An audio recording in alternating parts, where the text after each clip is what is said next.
Ladies first up, what does modern Dabawenya mean to you? Let's start with you. Yes? Okay.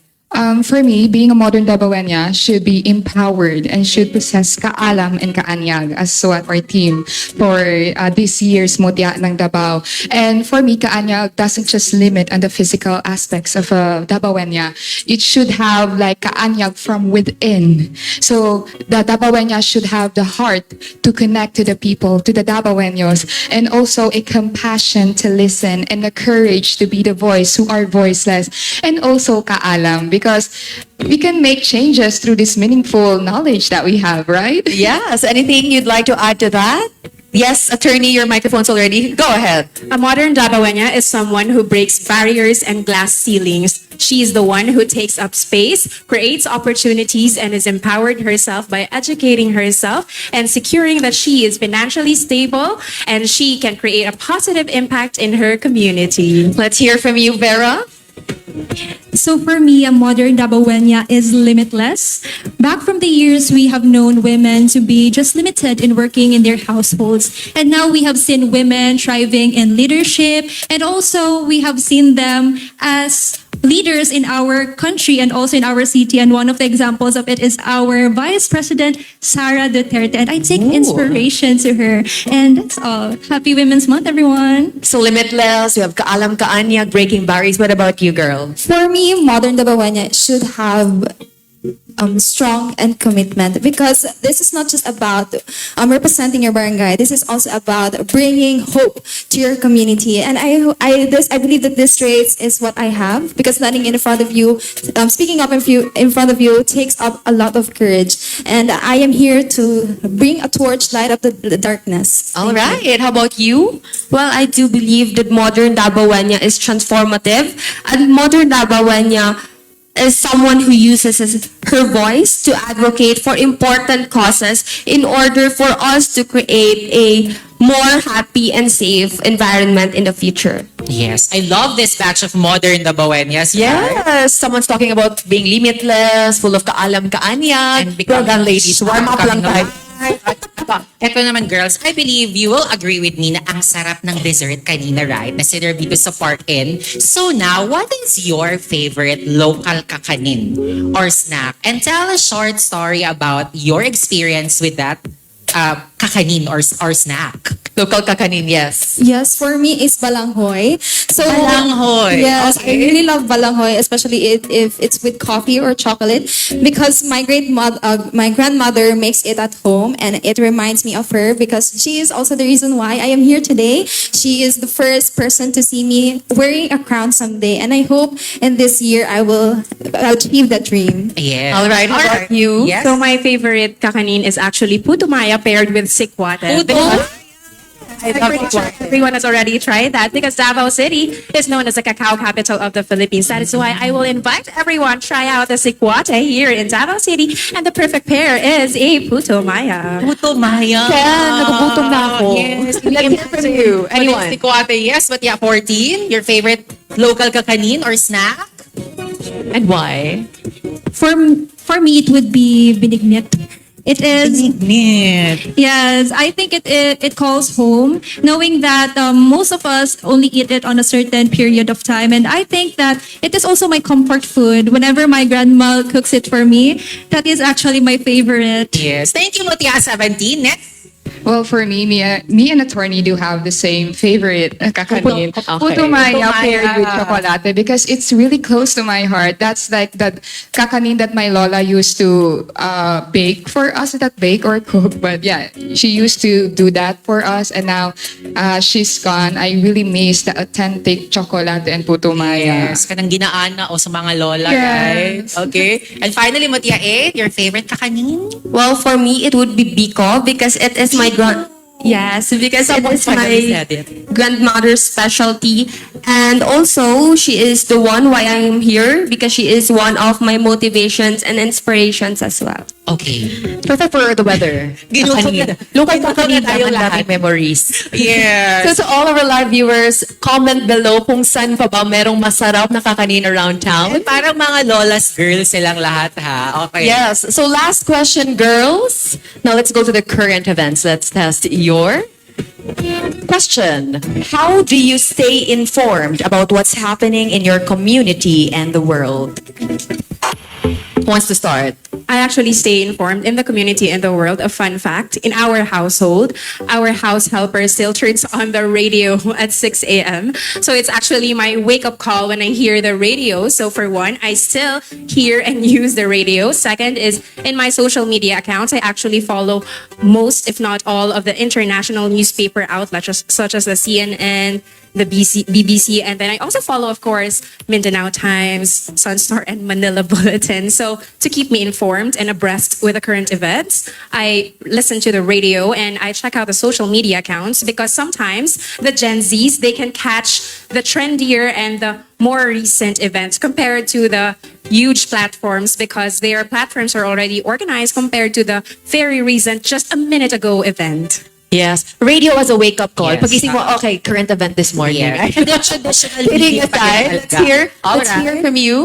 All right, so actually my father also turned on his radio at 6 a.m. also. And one thing to do it is to love your local, to list your local, especially DCDR. And of course, choose what you read in social media because social media plays a vital role. And if you choose what you read, then you are knowledgeable. Thank you. All right, Vera. For me, as a Gen Z, I use my cyber citizenship wisely, and that is through browsing social media like Facebook and X. There are a lot of news outlets that actually shares relevant information, and I think that though there are stereotypes that the youth are not aware already of the social issues nowadays, it is important that we take part in using our social media wisely. Social media.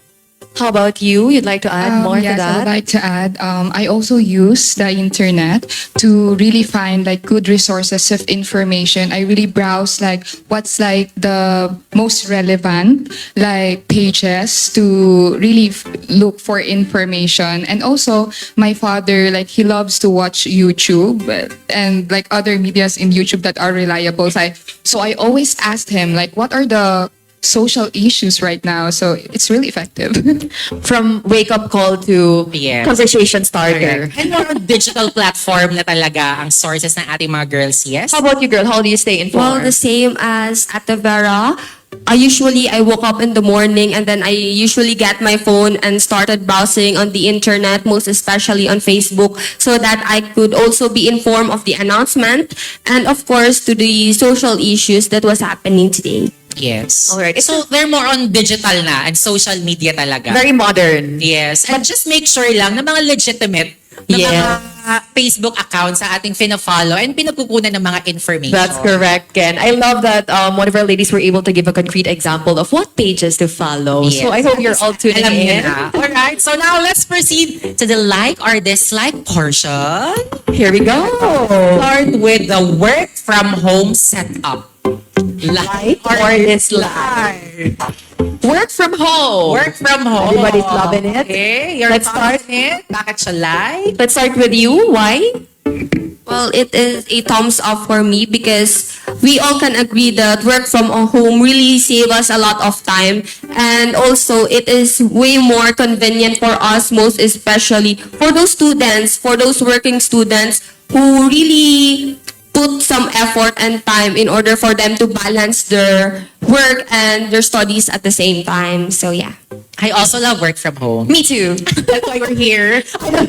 All right, yeah. Let's hear from you. Yes, I do love work from home because growing up, my mother is always away in the morning, so we cannot meet and we don't have conversation. And conversation really plays a vital role to family to get to know your kids, especially if they have achievements or if there is something going on in their life. And it is also a benefit for our environment because we don't need to use cars, we don't need to use jeepneys. We are very effective in terms of being work from home. Thank I you. love that reason. Yes, I think we can all agree. Para makabawas na sa pollution. Let's go work from home. Okay. Lastly, I love work from home because actually during the pandemic, I was still a law student and I was so thankful that my work adopted work from home because instead of commuting, instead of preparing myself, I can finally have the time and peace to study and at the same time spend the extra hour with my family and with my very little cute pamangkin Isa. Yes. Sige, work from home.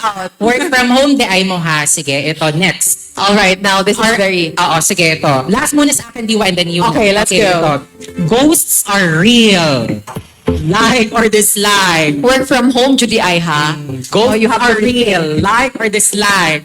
Ghosts are real. And I'm curious kung sino yung mga ghosts na yan. Kasi like na like sila. Okay, go girls. So siguro Let's hear from, and ano, okay. the woman in white. I really do believe that ghosts are real, and I believe with afterlife. And I think that they're just roaming around here. Oh, may actually nakikita. Actually, one of our neighbors told us like there was no one in our house, and they told us like our maid was in there, and I was like, wait. Like she went with us. Like, so I was so shocked, and like, who's that girl? So I really do believe in ghosts. So Ghosts are real. I hope they're not real because I'm really scared of ghosts. Okay, yes. What you, Vera? For me, it is alike because as a Christian, I also agree with my fellow candidate that there is an afterlife. And I also heard it's a bit scary that in our home, there is a ghost, most especially in my room. But I'm thankful that they didn't like scare me away. I just kind of adapt to it. But I hope that they are not real though. I mean, ghosts are scary. Teka lang. Work from home pa ba, girls? Did your answer? Mag-work from home.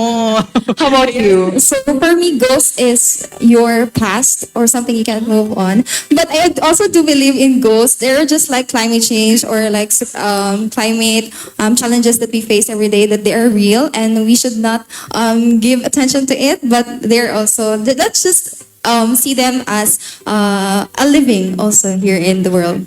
Parang may kilala akong ghost. Yeah, versus giving the... Ghost ka na ba? Wala nang ghost, yeah. Hindi siya nakakaganda. Dabawenya. Okay, go, Diwa. All right, now let's hear, because this is very timely, especially we're closing in on our coronation, body positivity movement. Like or dislike? Body positivity movement. All So, right. like silang lahat. Let's hear from you, girl.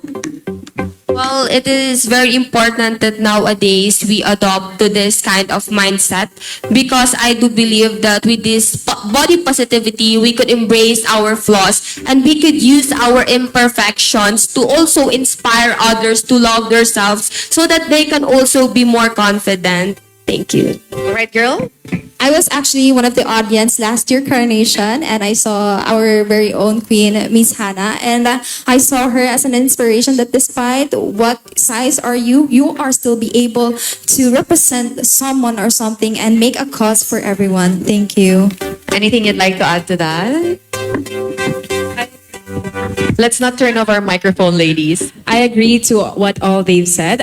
It's important to embrace every diversity and celebrate the differences, to uphold body positivity because each unique characteristic of a person adds a color to the world. I love it. You are all beautiful, regardless of your shape, your Yes. height. Yes, and to all our people watching here, please naman, let's all be kind. Yes, and embrace ourselves, Yes. love ourselves. Thank you very much, our third Thank you, ladies. Gandang Dabawenya.